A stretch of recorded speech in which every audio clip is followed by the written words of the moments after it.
Bhagavate Vasudevaya. Om Namo Bhagavate Vasudevaya.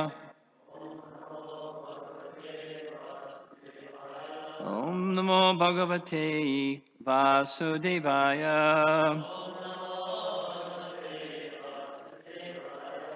Prahlad, could you turn this so it can be seen over here? Not too far, so that, okay. Okay, better? Canto 7, chapter 14, text 14.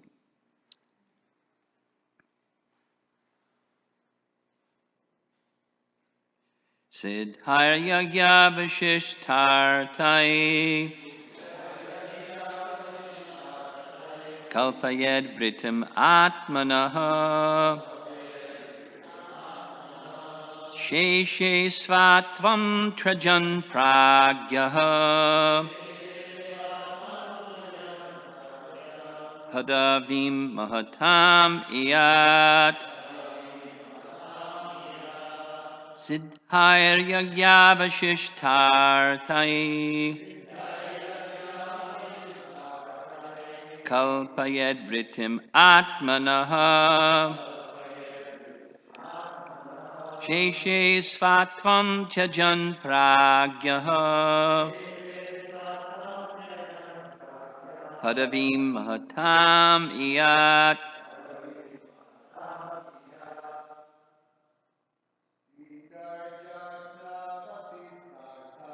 Siddhayagya Vishishtartai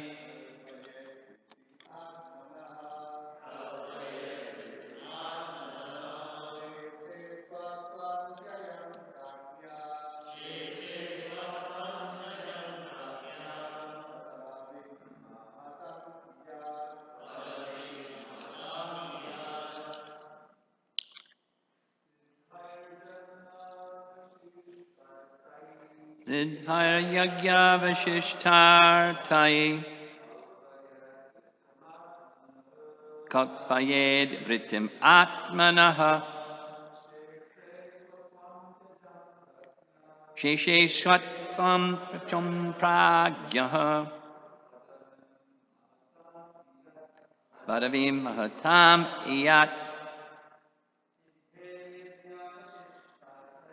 Siddhayagya Vishishtartai Kalpayed Vritim Atmanaha Sheshe Svatvam Tyajan Pragya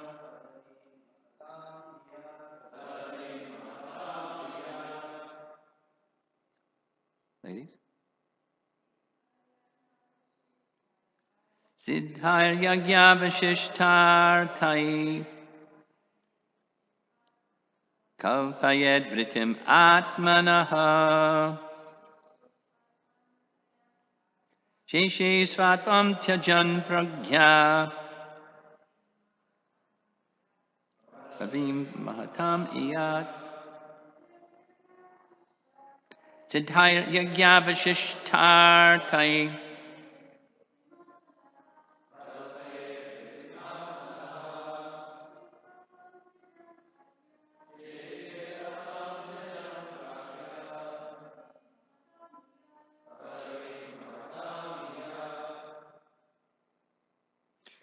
Siddhai, things obtained by the grace of the Lord.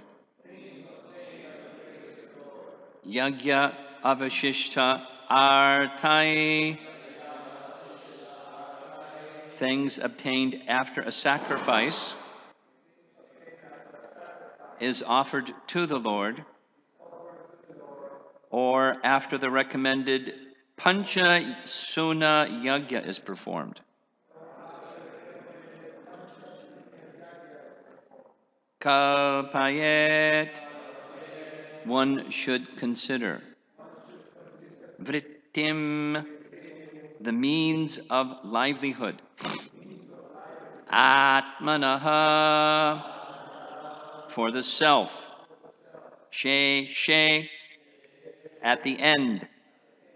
Svatvam, so-called proprietorship over one's wife, children, home, business, and so on. Tyajan, giving up.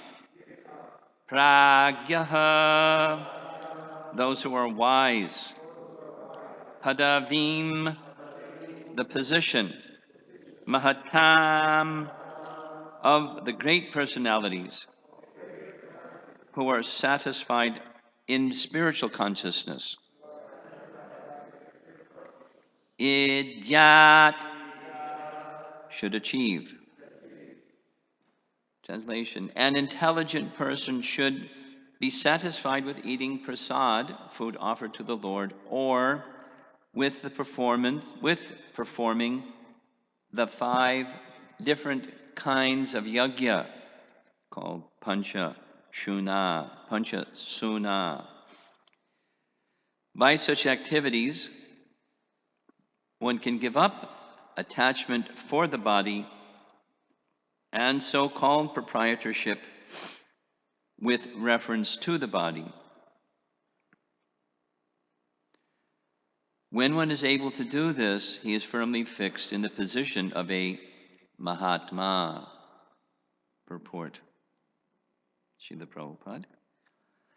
Nature already has an arrangement to feed us.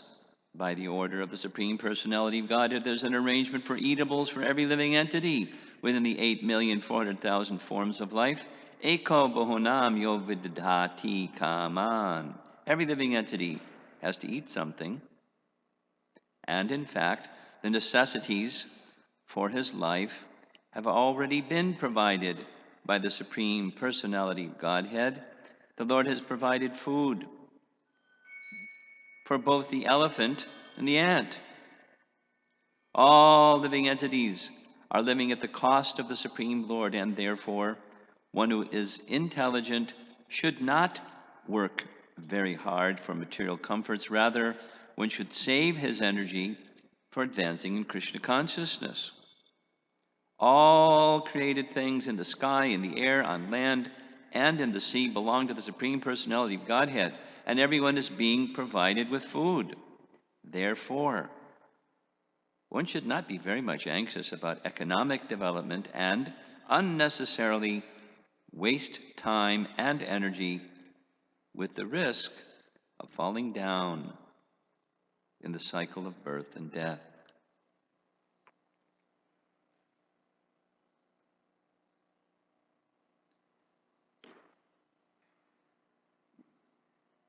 There's so many reminders in Scripture about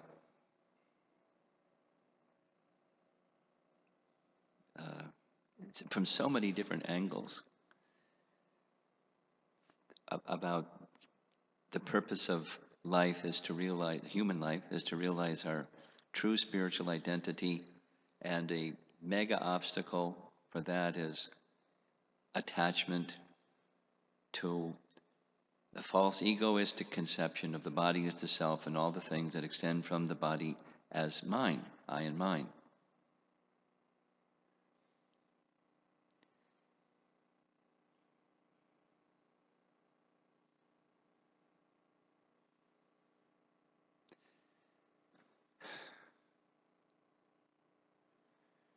There's a nice phrase in Vedanta Sutra that says,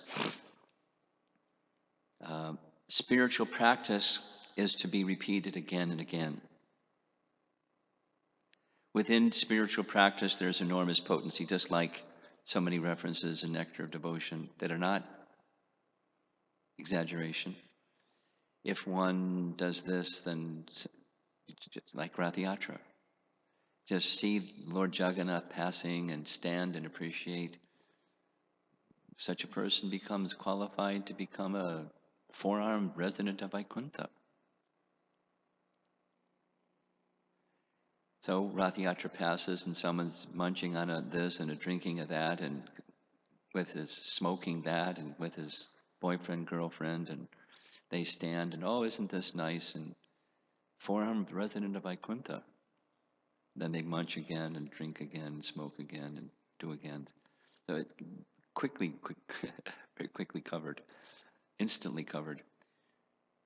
But the potency is there in those activities to deliver one to the position of a resident of Vaikuntha. Not a whole lot of receptivity, but potency. And the spiritual potency can be blocked by, like the example commonly given in scripture is clouds block the heat and the light of the sun.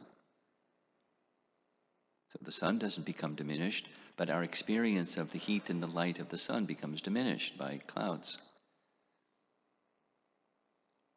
So there's, using Bhaktivinoda Thakur's metaphor, the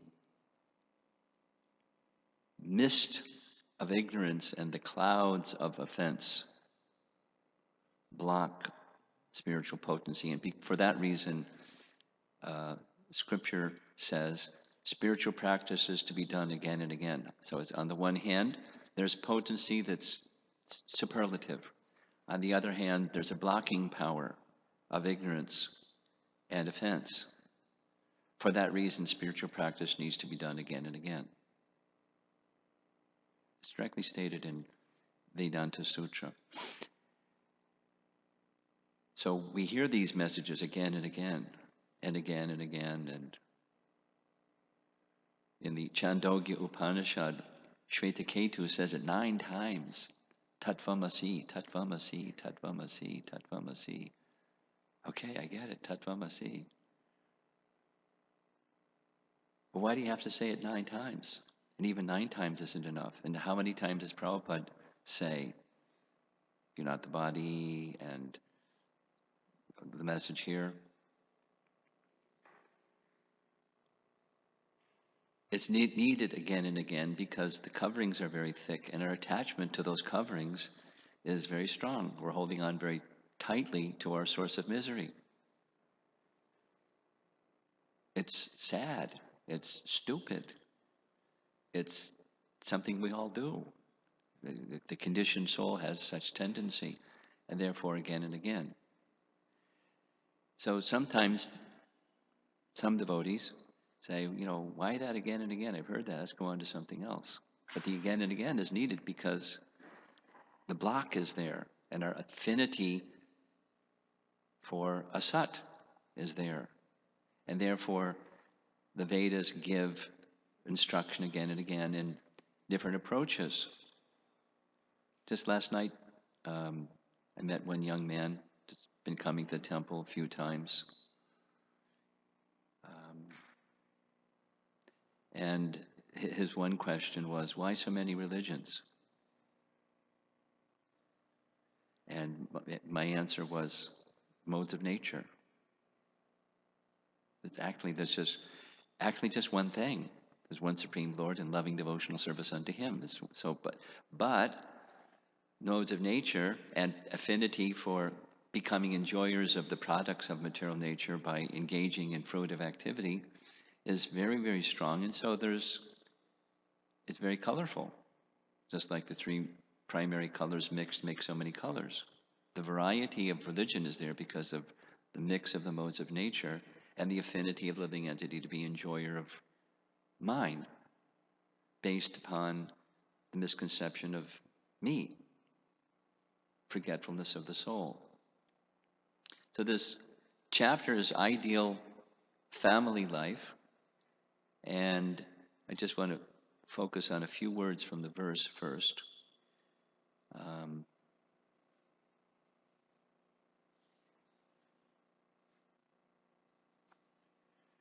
Siddhayar Yagyavashishtartai.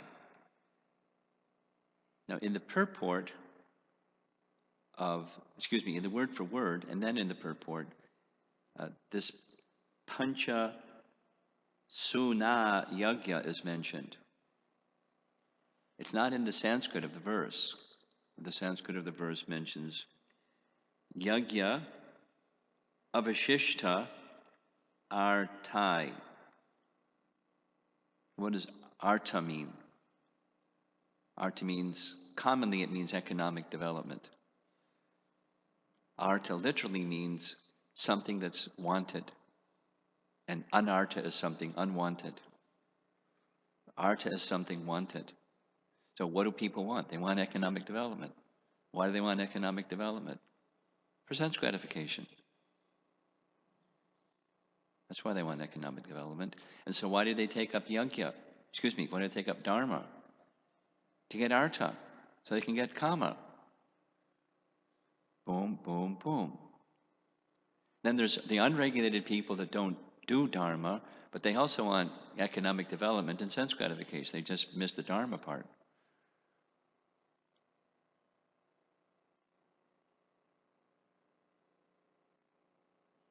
But those that are intelligent recognize I'm dependent upon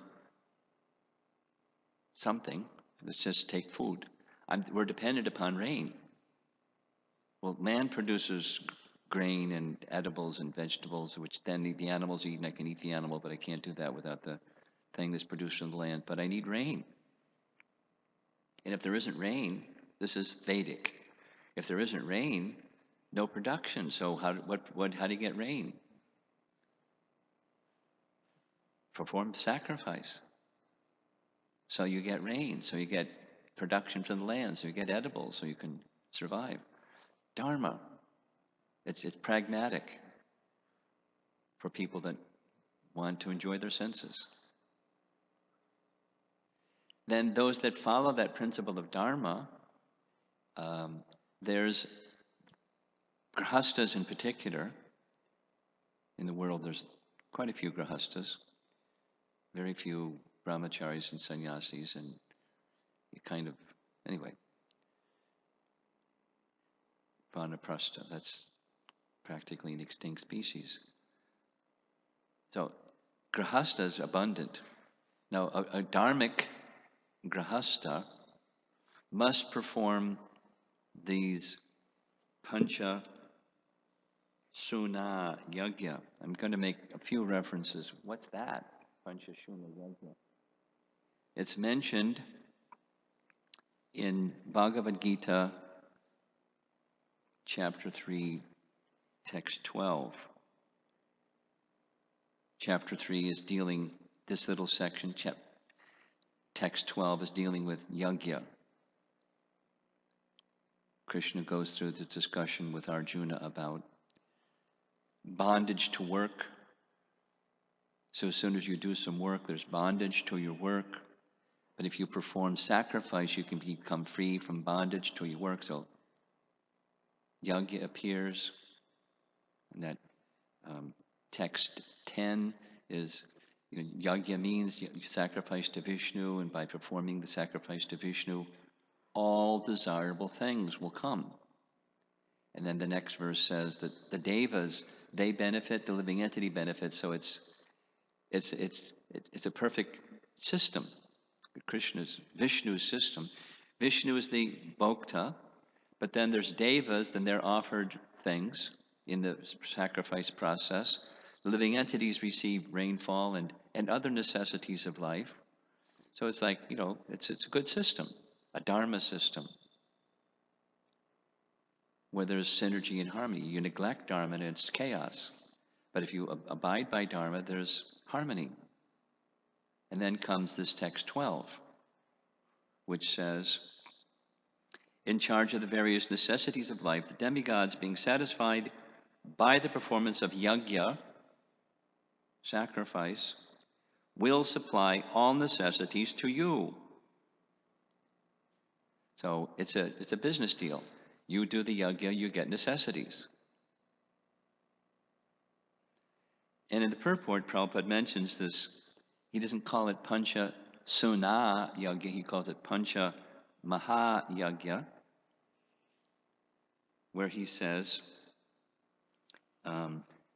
ultimately all yajnas are meant for gradual promotion to the transcendental position, which is what the Bhagavatam verse is also saying. there's this interest in my necessities, whatever that is, not just something to eat, but I want good health, or I want a good husband or wife, or I want something. So there's sacrifices for that purpose. Ultimately, the purpose is transcendental attainment. That's here. For ordinary men, at least 5 yajnas,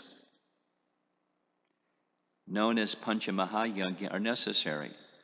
Doesn't give any detail. It's mentioned, the detail is mentioned in Tattva Sandarbha, and I'll just, pardon me while I do a little Tattva Sandarbha sidebar. We'll come back. But specifically, this Pancha Mahayajna is mentioned in Tattva Sandarbha by Jiva Goswami in a section where he's demonstrating for his reader that the Vedas acknowledge, the 4 Vedas acknowledge the Vedic nature of the Itihasa and Purana, meaning the Itihasa and Purana are as Vedic as the 4 Vedas. In fact, they're the 5th Veda, but they're equally Vedic. They're not less Vedic, they're not, lesser, and we're up here and those others are down here. That kind of thing that scholars today and people during the time of Jiva Goswami were also propounding. So for the purpose of demonstrating, out of 18 different ways of demonstrating the Itihasas and Puranas, meaning Bhagavad Gita and Srimad Bhagavatam and all the Puranas are as Vedic as the 4, there's reference to this Pancha Mahayajna. And the Pancha Mahayajna, here's the reference from Jiva Goswami, it's 14.2, if you want to look it up later. We see that in the recitation of Brahma Yajna, which is one of the 5, the Itihasa and Puranas are employed as thus enjoined. This is from the Taittiriya Upanishad. So one of the 4 Vedas are speaking about the Itihasa and Purana, saying, the Brahmanas, Itihasas, and Puranas serve as texts serve as the texts prescribing the details of rituals. What that means is these 5 kinds of things. Well, I'll read what Gopi Pranadana has written in the purport. But these 5 Pancha Mahayajna things that every householder, not just Brahmanas, every householder, whatever their varna, every householder must, it's obligatory, Vedic, the 4 Vedas say you must. If you're married, you must do these every day, every single day. Here's Gopi's commentary. Text 14.2 mentions the sacrifice called Brahma Yajna. This is one of the 5 great sacrifices, or Pancha Mahayajna, enjoined for every Vedic householder as daily atonement for the unavoidable violence he commits in the, quote, places of slaughter. That's his home. The broom, here's the 5. When you sweep, living entities are killed, or potentially, possibly, some little bug or something. The broom, the water pot, the spice mortar, the kitchen stove, and the stone on which rice is ground. What are these 5 sacrifices? Here they are. So that's the 5 destruction tools. Here's the 5 yajnas to counter that violence. A householder must honor the demigods by Deva Yajna, daily fire sacrifice. 2. The revered forefathers by Pitra Yajna, offering of Pinda. 3. Human beings by Atiti Yajna, hospitality to guests. 4. All living beings by Bhuta Yagya, the symbolic offering of a portion of food from one's own plate at every meal. And 5, finally, the Vedic sages by Brahma Yagya, recitation from various scriptures at the time of chanting Gayatri Mantra. So various scriptures specifically are, before you chant or in the process of chanting Gayatri daily, 3 times daily, sections of the Itihasas and Puranas are to be chanted and recited according to Vedic Shruti, Taittiriya Upanishad. Then it ends. Prabhupada makes reference to this in Chaitanya Charitamrita, Madhya Lila 22. Translation: by offering oblations with ghee, one satisfies the demigods. By studying the Vedas, one performs Vedic Brahma Yagya, which satisfies the great sages. Offering libations of water before one's forefathers is called Pitri Yagya. By offering tribute, one performs Bhuta Yagya. By properly receiving guests, one performs Nri Yagya.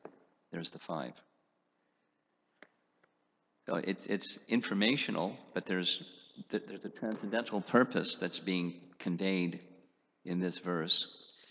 These are duties every grahasta must, and you don't perform, and you're in violation of Dharma. You're no longer protected by Dharma. So you must. You must perform these things. And by performing Dharma, the verse is saying that things will be supplied. Same as what Krishna is saying in chapter 3 of Bhagavad Gita. Things will be supplied. You're a Vedic householder, do your Dharma, and things will be supplied. But then the message is, don't be attached to those things supplied, which is also the message of chapter 3, Bhagavad Gita. Perform your prescribed duty without attachment. Yeah?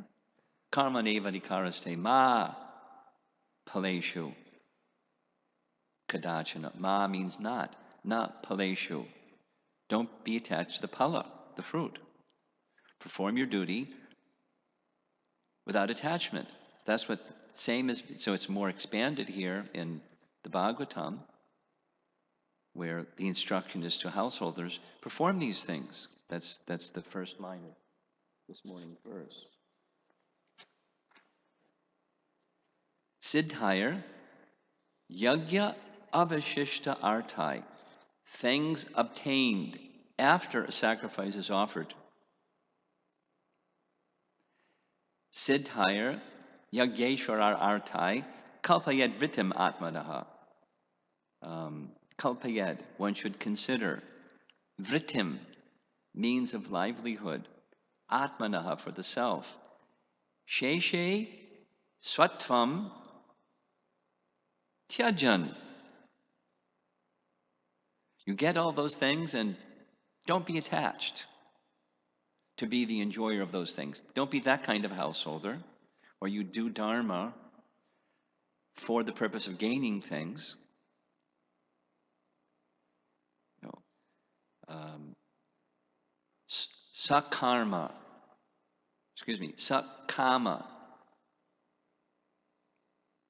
karma yoga, or sakama karma kanda, performing things. This is just even the rituals of karma kanda, just to be a Vedic householder. You do rituals, karma kanda. The advocacy of the Bhagavatam is, and Bhagavad Gita, don't do that for the purpose of getting something. Necessities will come. Be dharmic, be attached to being dharmic, not be attached to being the enjoyer of the things that come. Sheshi svatvam tyajan pragyaha. Pragyaha, those who are wise. And we know from Bhagavad Gita this word pragya is used repeatedly in different places. In the second chapter, it's stita pragya. Stita pragya, being situated, being fixed in transcendence. One reference, there's several. One reference, chapter 2, text 55. The Supreme Personality of Godhead said, this is, chapter 2 instruction. O Partha, when a man gives up all varieties of desire for sense gratification, which arise from mental concoction, and when the mind, thus purified, finds satisfaction in the self alone, then he is said to be Sthitapragya. So, senses and mind not wavering. You need intelligence to steady the mind and the senses. It's rare. But that's only possible. I had this discussion with my Ayurvedic doctor some years ago, and he was launching into this thing of this. His Ayurvedic guru had honored him with all these. He showed me the piles and masses of very, very ancient Ayurvedic texts in different categories of, including not just body but mind, like mental health from Ayurveda. And he was going into this thing about Sthitapragya, and I put on the brakes. Said, wait a minute. There's no Sthitapragya without Krishna consciousness, without being fixed in the Supreme Personality of Godhead. It isn't going to happen. He was surprised that I was being so firm. I said, okay, but because those that are not fixed in Krishna consciousness think they can get there some other way. Through the back door, down the chimney, or to the basement, or some way, somehow or other. I don't have to surrender to Krishna and fix my mind on Krishna. I'll get there some other way. Well, it ain't going to happen. One will be continually wavering. And so similarly, the followers of Karma Kanda, they're not going to get there without contact with Bhakti.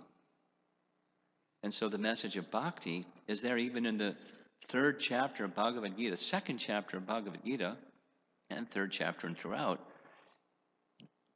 Very kindly, Prabhupada gives the Bhakti message even in the earliest chapters. He's making the connection with the conclusion, even it's a step that's not at the conclusion yet. Because there's some people, again, this question last night of why different religions. It's modes of nature. Some people are really covered. And they don't want to surrender to Krishna. That's the one essence. So there's things that can help one get there, and those things aren't the essence. They're to help one get there, which is exactly what is being said in this purport. The purpose of all of this is fixed in transcendental consciousness, and that's the Sthitapragya. Or a phrase that repeats several times in Bhagavad Gita is Pragya Pratishta. Pratishta means being situated in, or the pratishta, the basis and foundation is pratishta, like Krishna says in Bhagavad Gita. Brahmano hi pratishta aham. Krishna is the pratishta, the foundation of Brahman. Like the sun is the pratishta of sunshine. You don't have sunshine without the pratishta of sunshine, the sun. And wherever there's the sun, it's pratishta, or excuse me, it's byproduct. Like the soul is there, and with the soul is conscious and consciousness. What does that mean? Jiva Goswami explains that not only, just like a flame, a fire, or a candle, it's luminous, but it also lights up other things. Both conscious and consciousness. The soul is conscious, and it gives appearance that the body is conscious. The body isn't conscious, the body is dead matter. But consciousness spreads through the body because of the presence of the soul, and there's a mechanism for it. He says it's prana. So it spreads through the body, and it's subtle. When the soul leaves, consciousness is gone. So the mechanistic scientists, they say something else. No. There's no such thing as consciousness. At least there's a group of them that say like that. All there is matter. And the laws governing matter, what you silly folks call consciousness, is just matter and laws governing matter. That's all. There isn't anything else. And we're a scientist. And we know, because, that's our entitlement. Well, excuse me, but the Vedas say quite differently. The soul is conscious and consciousness. And the purpose of, now back to the text, the purpose of these things that householders, because that's the chapter, ideal household life, you're supposed to do these things. Pancha Mahayagya. Every householder, every Vedic householder. You require a Brahmana to assist you. If you're a Brahmana, then you can do it yourself. Every householder. And what's the purpose? Well, get desirable things, just as Krishna says in chapter 3. But what's the purpose of that? Not to be the enjoyer of those things. Well, if that's not it, then what's the purpose? To gradually become detached, to not, as the purport here is saying, not excessively use your energy for economic development. When necessities are readily, the arrangement is already there. Just take the arrangement that's already there. Doesn't mean you don't work. Lounge around in a hammock and sipping lemonade and it's just necessities are going to come. No, not become lazy and complacent, but perform duties and not invest consciousness in expanding economic development. Be dharmic. Do your prescribed duty, relying upon the devas and ultimately Vishnu to supply necessities, and fix your consciousness in that way in the necessities department so that your spare time and energy can be utilized in transcendental life progressively during household life, fixed upon attaining transcendence, even in the complexities of household life. Well, as a young brahmachari, I remember Srila Prabhupada saying this on more than one occasion, that these are not possible for us.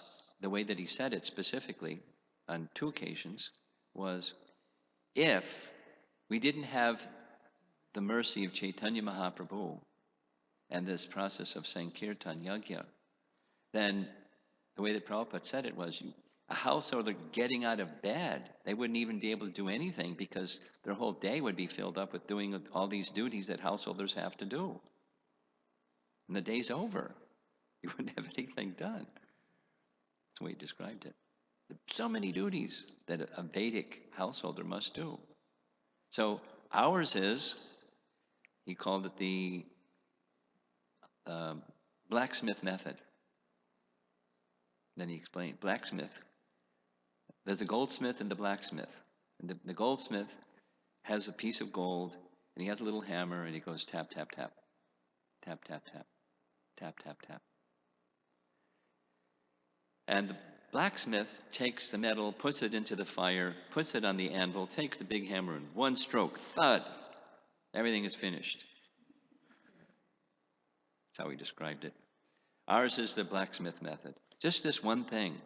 What's the one thing? Take shelter of Krishna directly. Take shelter of Krishna.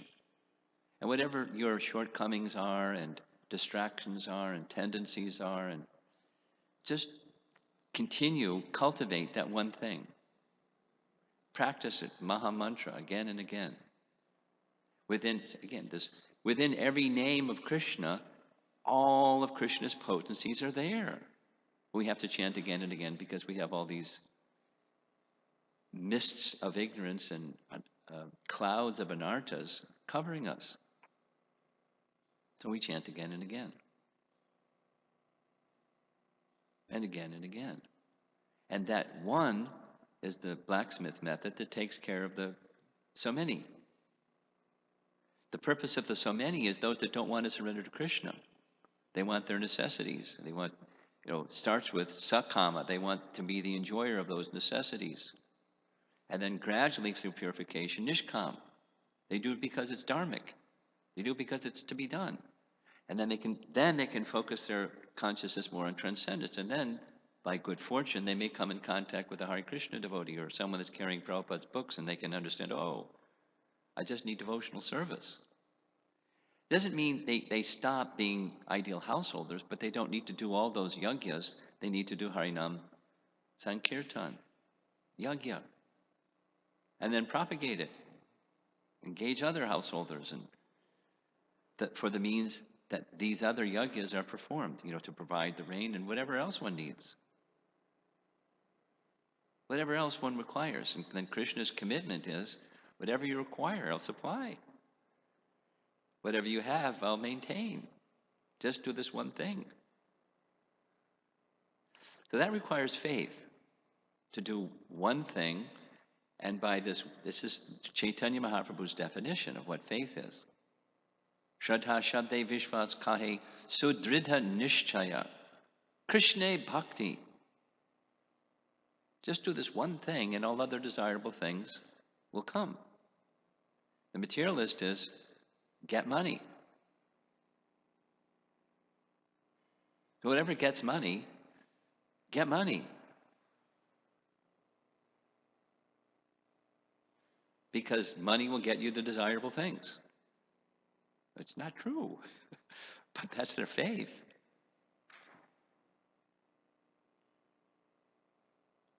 So ours is, and there's so many other persons that have, they make so many sacrifices in so many other ways to achieve something. Get their good education, or become a competitor in some athletic realm, become an Olympic athlete. They sacrifice everything. Their social life, their whole life is focused on one thing. Get the gold medal. So many sacrifices. So ours is to make the sacrifice of doing this one thing. At least, come to that stage of, as householders, not just brahmacharis, as householders, or whatever the suitable ashram is. Yatarham upayunjitaha, according to suitability. Anasaktasha vishayan, without attachment to sense gratification. Exactly what Rupa Goswami is teaching. It's here in the Bhagavatam, in this verse. Do that which is prescribed for you.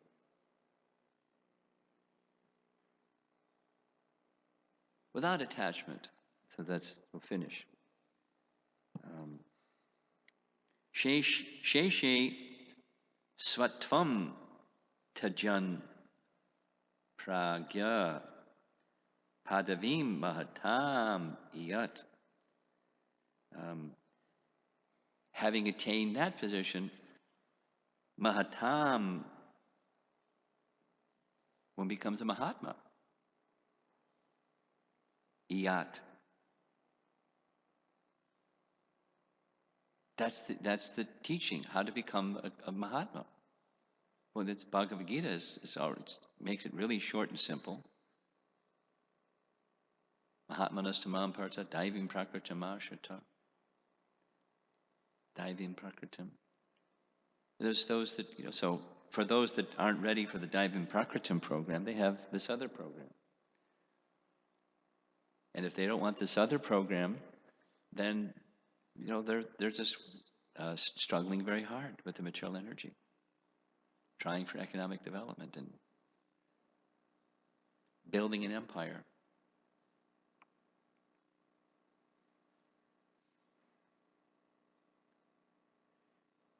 Kapila Dev describes same thing. Just mention this and I'll end. The chapter 30 of Canto 3 is adverse fruitive activities. And persons that there's eternal time that's experienced within the realm of bhakti, and then there's the past, present, and future kind, thing that brings things into being and destroys things. The other kind, for those that are not in the internal potency. And although they have so much experience that whatever is gained is lost, they still go for it.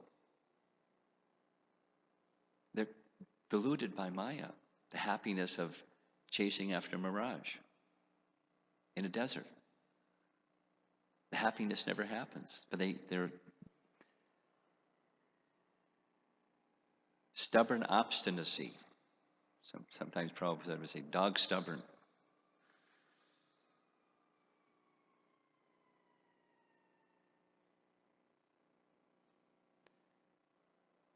So the message of the Vedas is filled with, please don't do that.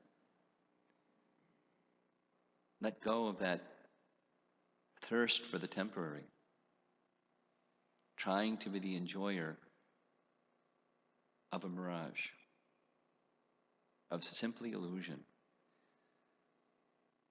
Empires, Prabhupada would say this again and again, empires, in that section he says, empires come and go. Some person with great endeavor builds an empire and passes it on to his, lineage and on and on and on. And where's that empire that still exists? They're all gone. And yet another one comes and tries to build his empire. And we can look around the world even today. This person's trying to build their empire and expand without going into the detail. It's just foolishness. The wise, pragya, are detached from that. They necessities, anyway, so the message of the Bhagavatam is for thoughtful people. And if we want real solutions to real problems, spiritual solutions to real problems, the Bhagavatam is an excellent roadmap, resource to help us get to that conclusion. Any discussion? Subal. Guru Maharaj, I'm going to try to set, we're reading this chapter and see if I understood. Narada Muni is explaining here, instructions for an ideal grihasta.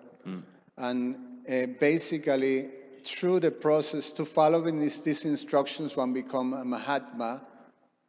Being, a grihasta, still you reach the position of a Mahatma. But there's all these very different types of regulations that one has to follow and do's that we have to do, and do it without attachment and so on.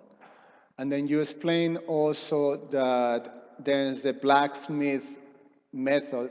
Yeah. That is, we take the Sankirtan Yajna, we do that one thing, and one can become a Mahatma also.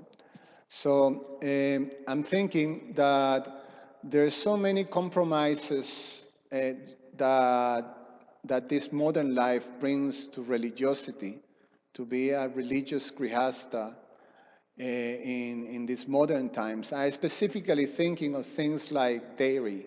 Things like? The dairy industry. Dairy industry. Dairy industry? Yeah, that we take in dairy because that's part of the main foodstuff that we offer to Krishna. Here we go. Yeah, I'm thinking like that. There's a compromise, but we do, or say something else. Dealing with pests, like dealing with creatures, that are not wanted in the home. Narada Muni says, that we have to treat mice like our own children. And, we have to, there's certain things that we have to do, we're forced to do in this modern life that are compromising, more or less. So, where is the balance of being, doing this Sankirtan Yajna and being conscious of the things? Yadyaracharachi Shreshtas Tat Tat Eve Tororjana. Or Mahajana Yena Kata Sapanta. That's what we do. Our founder Acharya knew all these things. He writes about these things. He wasn't unaware of these things. He was guiding a society to come to the proper stage, householders and sannyasis and brahmacharis alike. He gave a formula. And we just follow the formula. It may take some time and some bhakti and some prayasa, some endeavor to manifest what he wanted. And that's what we do.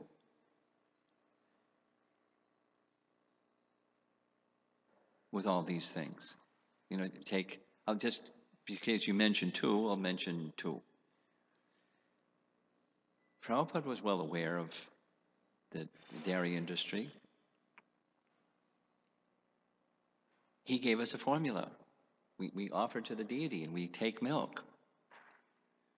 And as a center becomes strong, then some kind of a method of cow protection and receiving the milk, both by setting an example, but also for our own upholding of standards, living by our values, have cow protection.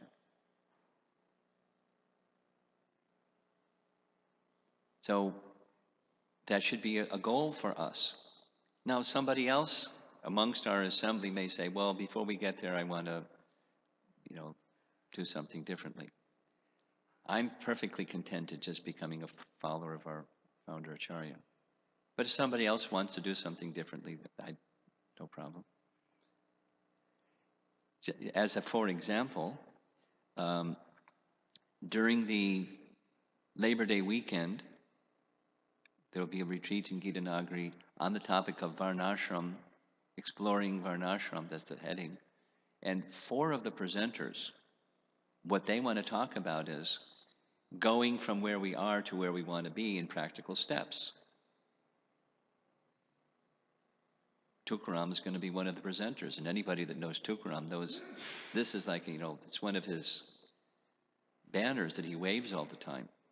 And so he's going to get, stage time to say to all the people, here's how you do it. Here's why you should do it, and here's how to do it. And then others that have a different perspective and different voice. But so to help prepare us, not only we should do it, but practical steps to do it, per the instruction of our founder Acharya. Setting an ideal example and doing as he wanted us to do, his followers. We're not there yet, but to help get us there, there's some, education and training and some little lubrication to get us there. In due course of time, in a proper, intelligent way. Now, with regard to mice or little creatures, treat them like family members. Prabhupada, 3 things. Mice, roaches, and deer eating vegetables. Let's get to the deer eating vegetables one first. Varsana Maharaj shared this with me, that in New Vrindavan, whatever crops they would plant, the deer would eat them. So what to do? Prabhupada said, build a tall fence. He said, but they jump over the fence. Then build a 12-foot tall fence, but don't harm the deer. Give them something else edible, but don't harm them. And with mice, Prabhupada told his father his occupation was he was a cloth merchant. So in his go-down, the place where he kept cloth, he had a little place where he fed the mice, so they would eat the place from the plate rather than eating the cloth. And cockroaches. This is in the 55th Street Temple. It was an old building, and there were cockroaches. And can we exterminate? Prabhupada said, make it clean. You make it clean, the mice won't come. The cockroaches won't come around. They come around because there's something unclean. That's what they like, unclean. So make it clean. They'll go away. Uninvited guest. So they did that. And then a year passed, and it was like super clean. Prabhupada, they're still around. They said, then you can exterminate. But, not right away exterminate. So, anecdotal things often have another anecdotal thing that's different than that one, and another one that's different than that one, another one that's different than that one, and one scratching one's head saying, which one should I follow? But if one is sincere and serious about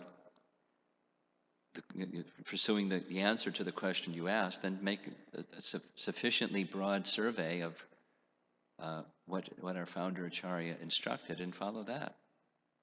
Because he adjusted, he knew the principles, and he adjusted it according to our modern lives. He gave us the, direction, at least. Maybe not the detail, but at least the direction. Jitendra, do you have something?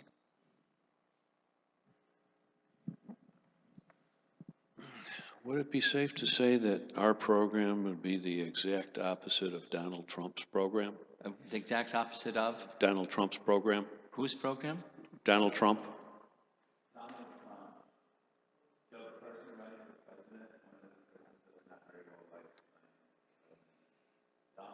Oh, Donald Trump. Kind of the epitome Well, I would, of... I don't want to comment on that. What an embarrassment that fellow is. Shameful. Kind of the epitome of the Lord of all I survey? Well, yeah, on every account. He's a bully, he's, braggart, and, what's his quality? And et cetera. Thank you.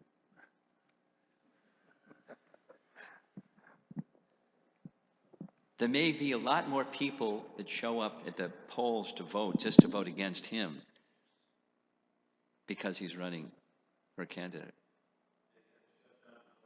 Chicago when he was here. They had to shut it down. Yeah. Just a few days ago. Yeah. It got too rowdy. Yeah. It's scary if he, wow. Okay, anything else?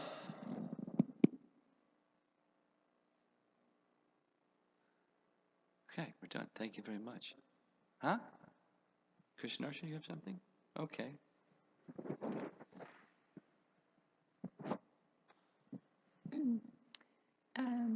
Romapada Swami, you were mentioning your conversation with the Ayurvedic doctor and Yeah. insisting Sthita that... pragya. Yes. So, sometimes one gets exposed to persons coming to the temple environment that may have, mental difficulties, and the attempt to direct the person to, rather take shelter of Krishna than focusing on the mental difficulties or, whatever the solutions are, is often met with very much that mentality of doing something for the purpose of getting the attachment satisfied. Yeah, sure. So it seems often like a very difficult obstacle to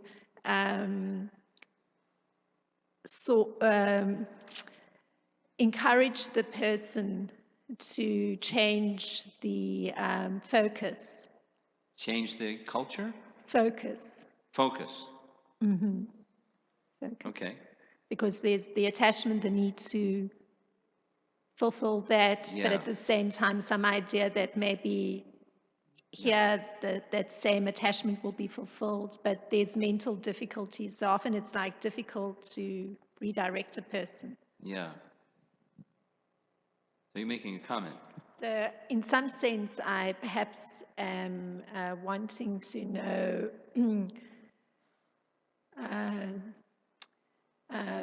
I don't know if it's possible to generalize, but some sort of way that oneself can encourage somebody in with that kind of focus and that kind of difficulty. According to suitability. The audience, whether it's a group or a person, the audience needs to be understood and encouraged according to their faith. That's something that a teacher, and you're a teacher, or in some ways we're all some kind of teachers. it's a responsibility of the teacher to know the audience, and according to the audience, you encourage. It's right in Hari Bhakti Vilas. There are different standards for different things that, without detail, Sanatana Goswami says the appropriate recommendation for a person is according to their faith.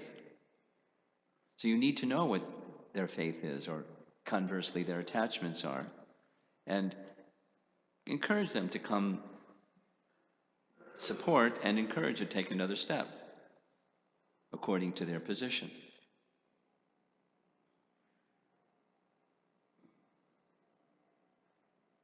So it's scalable, or it's customized according to the person. That the teacher should know the goal, and then should also know the audience, and then encourage the audience to take a step according to their capacity to take a step. And then sustain that step, not just a step and then step back, but because that's discouraging. It's just a step that they can sustain.